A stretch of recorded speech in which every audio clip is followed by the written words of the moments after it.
Lwange nenvaayo njagala property B zokka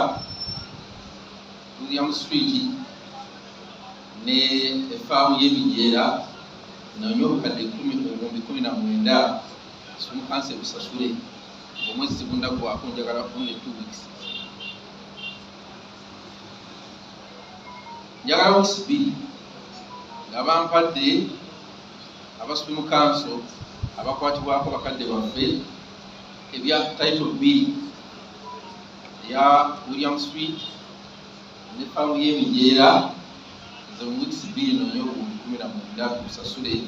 abasiraamu bave ku ggwanga sizanya amanya gange nze Musa Masimbi abamanyi mumanyi musajja mukulu n'emyaka 5 naye mukikwatako genda okuva mu weekend eno nga batubadde ebyapa 2 okutaasa ku byapa 6 ebyateereddwa Katale nga bwe muneeyogana mu kanso bikole ki bigwe naye olwaleero kyagana mu kanso akwatibwako ensonga nze wendi obuwumbi 19 nja kunoonya bokisi 2 nga tebatawanyiza abasiraamu balala ebintu by'obusiraamu bikole ki biwone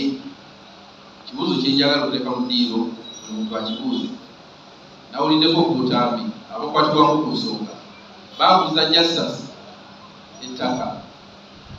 era nabo tebagaana nti tebali muguza musango ki gwe bawaza mu kkooti ogwabasinze ate kutwala ebintu by'obusiraamu bisigadde byonna kiddamu waliwo omusango guli mu kkooti aweza awaaba ne kuba wabira bakkiriziganya nti justice bamuguza ettaka